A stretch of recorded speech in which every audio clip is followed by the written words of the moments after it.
राजनांदगांव में युवा कांग्रेस ने छत्तीसगढ़ सरकार के खिलाफ अनोखे अंदाज में विरोध प्रदर्शन किया, जहां सड़क पर आवारा घूम रही गायों और गौठानों के बंद होने से नाराज युवा कांग्रेस कार्यकर्ता एक गाय को सर्किट हाउस ले गए, लेकिन वहां पुलिस ने बैरिकेड लगाकर उन्हें रोक दिया। आपको बता दें, युवा कांग्रेस कार्यकर्ताओं का कहना था कि भाजपा सरकार आने के बाद से गौठानों को बंद कर दिया गया, जिसकी वजह से बड़ी संख्या में गायें सड़कें पर भटक रही हैं। इससे न केवल यातायात में परेशानी हो रही है, बल्कि आए दिन दुर्घटनाएं भी हो रही हैं। प्रदर्शनकारियों ने मांग की है कि छत्तीसगढ़ सरकार गाय को गाय माता का दर्जा दे और बंद किए गए गौठानों को पुनः चालू किया जाए, ताकि गायों की देखरेख और सुरक्षा सुनिश्चित हो सके। उन्होंने यह भी आरोप लगाया कि कांग्रेस सरकार के समय बने गौठानों में गायों को चारा पानी और देखभाल मिलती थी, लेकिन अब उन्हें सड़क पर छोड़ दिया गया है। इस विरोध प्रदर्शन ने एक बार फिर छत्तीसगढ़ में गौठान और पशु संरक्षण के मुद्दे को राजनीतिक चर्चा के केंद्र में ला दिया है। छत्तीसगढ़ के चार चिन्हारी नरवा गरवा घोरवा बारी का नारा दे करके आज कांग्रेस के राजनांदगांव के कांग्रेस पार्टी के द्वारा यहां पर एक विरोध प्रदर्शन किया गया है। इस विरोध प्रदर्शन के बारे में अगर आपको बता दिया जाए तो छत्तीसगढ़ सरकार के द्वारा ये रणनीति चल रही है कि गाय को राजकीय माता का दर्जा देने का। अब सड़कों पर गाय बैठे रहते हैं, कई सारी सड़क दुर्घटनाएं हो जाती हैं, कई सारे लोगों की इसमें जाने चले जाती है। आज इस विश्राम भवन के पास कांग्रेस पार्टी के लोग आए हुए हैं, हमारे साथ में निखिल द्विवेदी मौजूद है जी। आज गाय को ला करके यहाँ पर एक विरोध प्रदर्शन दर्ज किया गया है, जिसमें पूर्व के छत्तीसगढ़ सरकार के द्वारा जो एक योजना लागू की गई थी उसका भी यहाँ पर उल्लेख किया गया है। भारतीय जनता पार्टी की जो सरकार है उसके चाल चरित्र और चेहरा पूरी जनता जानती है। एक तरफ वो हिंदुत्व की बात करते हैं, हिंदू धर्म में गौ माता को माता का दर्जा दिया गया है। आज सड़कों पर हजारों की संख्या में गौ माता मर चुकी है। महीने भर के भीतर कोई एक्सीडेंट से मर रही है, किसी गौ माता के कारण एक्सीडेंट हो रहा है तो इंसान मर रहे हैं, लेकिन सरकार किसी भी तरीके की कोई योजना नहीं ला पा रही है। आज सरकार के कल जो मुख्यमंत्री है वो एक धार्मिक कार्यक्रम में वहां पे बोलते हैं मैं राजमाता का दर्जा देने की तैयारी कर रहा हूँ।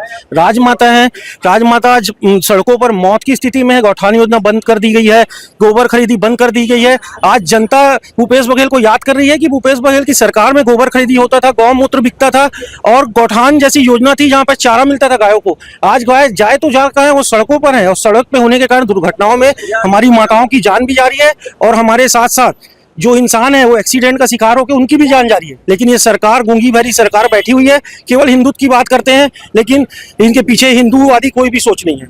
वर्तमान में यह राजनांदगांव के खुद विधायक डॉक्टर रमन सिंह है, जो छत्तीसगढ़ सरकार को 15 सालों तक के चलाए हुए हैं। क्या उनकी नजर नहीं पड़ रही है इस पर? रमन सिंह जी तो प्रोटोकॉल के विधायक हैं, वो प्रोटोकॉल में आते हैं और प्रोटोकॉल में चले जाते हैं। कल उनका जन्मदिन बनने वाला है।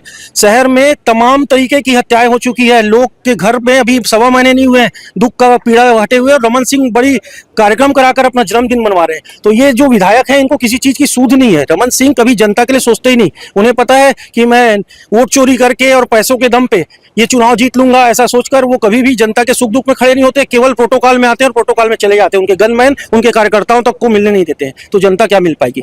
गाय की सुरक्षा तो हो नहीं पा रही है, लेकिन अब उसको राजकीय माता का दर्जा देना, ये कहां तक की न्याय की बात है और कितना इस पर नीति विरोध काम हो सकता है? भारतीय जनता पार्टी हमेशा से झूठ बोलकर ही सत्ता में आती है। इनके जो केंद्रीय मंत्री किरण रिजिजू हैं वो बोलते हैं कि मैं बीफ खाता हूं, मैं गाय का मांस खाता हूं। उन्हें भारतीय जनता पार्टी निकालती क्यों नहीं? दूसरी तरफ 2014 का जो आंकड़ा है, 2014 में भारत जो है बीफ निर्यातक देश 90वें नंबर पर था। आज नरेंद्र मोदी की सरकार है, राज्य में छत्तीसगढ़ में बीजेपी की सरकार है और मधुसूदन यहाँ महापौर है। उसके बाद भारत देश 2nd नंबर में सबसे बड़ा बीफ निर्यातक देश बन चुका है। ये दुर्भाग्य है भारतीय जनता पार्टी का कि ट्रिपल इंजन की सरकार है और झूठ बोलकर सत्ता में आए और की सेवा तक नहीं कर पा रहे हैं। आम जनता का किस प्रकार से विरोध दर्ज हो पा रहे हैं? आम जनता परेशान है, पूरे शहर में गाय बैठी हुई है, जनता जाए कहाँ, जनता कहाँ निकले? और दूसरी चीज, गाय माता का हर कोई पूजा करता है। अभी दिवाली के दूसरे दिन माता का जो त्योहार मनाया जाएगा, गांव में गोवर्धन पूजा की जाएगी, तो गाय की सम्मान केवल एक दिन के लिए ना हो, हमेशा के लिए हो। हमारे दिल में गाय बसती है, हम कांग्रेसी है, लेकिन हम गाय की पूजा करते हैं, उनकी सेवा करते हैं। भारतीय जनता पार्टी अपना चेहरा बदले और गायों के लिए उचित व्यवस्था करे, उनके रख रखाव की व्यवस्था करे, उनके खान पीन के लिए कोई योजना लाए जिससे उनकी सुरक्षा हो पाए और जनता की भी सुरक्षा हो पाए। कांग्रेस पार्टी के द्वारा जिस प्रकार से विश्राम भवन पर लोगों को बुलाया जाता है। लोग जो आते हैं अतिथि बन करके और उनके विश्राम करने के लिए एक यहाँ पर व्यवस्था की जाती है। उन्हीं व्यवस्थाओं को देखते हुए, मद्देनजर रखते हुए आज कांग्रेस पार्टी के द्वारा यहाँ पर गाय को, गौ माता को लेकर के आया गया है और उनको इस विश्राम भवन में विश्राम करवाने के लिए कोशिश की गई है। अब इस विषय को लेकर के पूरे प्रदेश भर में अभी चर्चा का विषय बन चुका है। आगे देखना तो ये होगा कि क्या इस पर छत्तीसगढ़ सरकार के द्वारा निर्णय लिया जाता है और क्या इस जो पुरानी योजना है उस पर काम हो पाती है।